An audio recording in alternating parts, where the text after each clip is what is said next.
मैंने 35 साल से राजनीति में हूँ। हरियाणा के अंदर राज्यसभा के चुनाव में अनेक दफ़ा इस तरह के उतार चढ़ाव देखे हैं, लेकिन जो पिछला राज्यसभा का चुनाव था उसके बाद लोगों का एमएलए के ऊपर से विश्वास उठ गया। पिछले चुनाव में जिस तरह से भूपेंद्र सिंह हुड्डा एंड पार्टी ने पेन बदल करके, शाही बदल करके जिस तरह से खेल किया, इस चुनाव में अब की बार उससे भी ज़्यादा अविश्वास पैदा हो गया। ये कमाल की बात नहीं है कि एमएलए को रिजॉर्ट में ले जाकर के बंद कर दिया जाता है।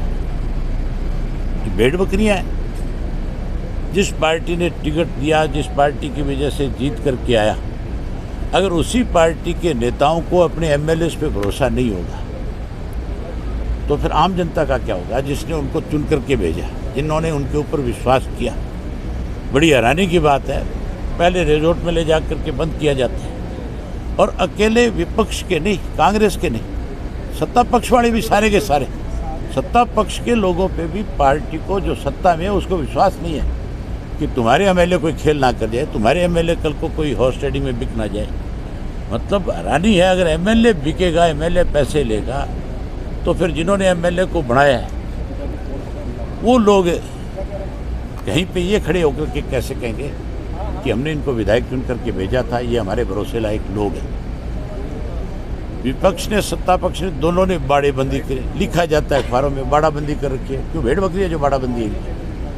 फिर इनको कस्में खिलाई जाती है, लोटे में नमक डलवाया जाता है, किसी को अपने धर्म की कसम खिला करके लाया जाता है।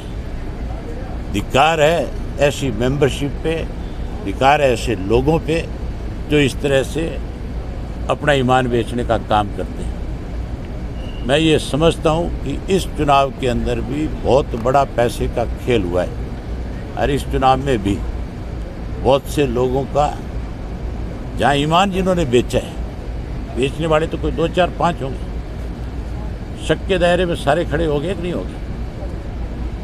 89 ऐसे हैं आज, स्वाय मेरे एक को छोड़कर, जिन पे प्रेस भी शक करती है कि नहीं करती है। तुम भी उनके बारे में पता नहीं क्या क्या बोलते हो, क्या क्या लिखते हो, क्या क्या कहते हो, अपने चैनल पे क्या क्या चलाते हो। ऐसे लोगों को, जिनको लोगों ने चुन करके भेजा है, लोगों का विश्वास नहीं ख़त्म करना चाहिए। खुल करके जहाँ है, जिसके साथ है, जाओ जा करके अपना वोट कास्ट करो, करना चाहिए।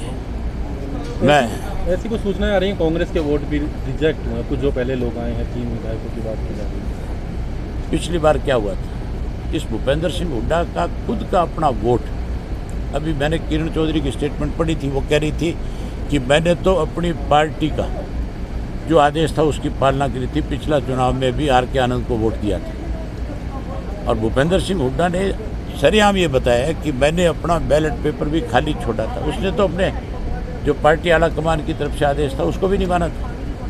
तो फिर जब इतना सीनियर आदमी इस तरह के काम करेगा तो फिर दूसरे विधायक क्या करेंगे? दूसरे भी तो वही काम करेंगे। वो कल को भूपेंद्र सिंह हुड्डा किसी को ये कैसे कह सकता है पिता ने पार्टी की बात को नहीं माना? अगला सामने खड़ा होकर कहेगा तूने कौन सा पार्टी का आदेश की पालना करी थी, तैने भी तो पार्टी का उल्लंघना करने का काम किया था। तो ये कांग्रेस ही जो है, जो इनके बड़े लोग हैं, इनके ऊपर विश्वास और भरोसे वाली बात रही नहीं। खरीद फरोख्त की आप बात कर रहे हैं, किसने खरीद फरोख्त की है? दोनों जो उम्मीदवार जो दूसरी सीट के लिए लड़ रहे हैं, कांग्रेस ने या फिर निर्दलीय उम्मीदवार? विनोद शर्मा के पास पैसे की कोई कमी नहीं है। कार्तिकेय शर्मा ने जो फार्म भरा है उसमें 300 कुछ करोड़ की आय दिखाई है, दिखाई है कि नहीं दिखाई है? उसने भी पैसा दिया। जेजेपी वाले तेरे ख्याल में बिके नहीं होंगे? ये बिना पैसे वोट डाल के आए। मैंने आरोप लगाया था अभी ये पैसों से बिक करके वोट डाल करके आए। कोई एक भी उनमें से आकर के ये कहे कि हमने नहीं लिए पैसे, फिर मैं बताऊंगा कि कितने कितने पैसे तुम्हें मिले और किसने दिए। कोई एक आदमी बिका हो तो मैं कहूँ, यहाँ तो सारे बिके हुए माल है। चौधरी वीरेंद्र सिंह कहते थे 100 करोड़ लगते हैं विधानसभा में। वो बेचारा झूठ थोड़ा ही कहता था, एन सही बात कही थी उसने कि राज्यसभा का मेंबर बनने के लिए 100 करोड़ खर्च करना पड़ता है। ये ख्याल हो नहीं रहा किस तरह से लोग जो है, आज तुम लोग सारा दिन ये बात नहीं करते कि कौन कौन सा बिक गया। सारा दिन करते हो। अभी मुझे कल ही पत्रकार कह रहे थे कि कांग्रेस के 3 बिके और तीनों के नाम रिजल्ट आने दें, अगर बिका हुआ माल होगा तो मैं बता दूंगा कौन कौन है। जरा ध्यान दीजिए। ठीक।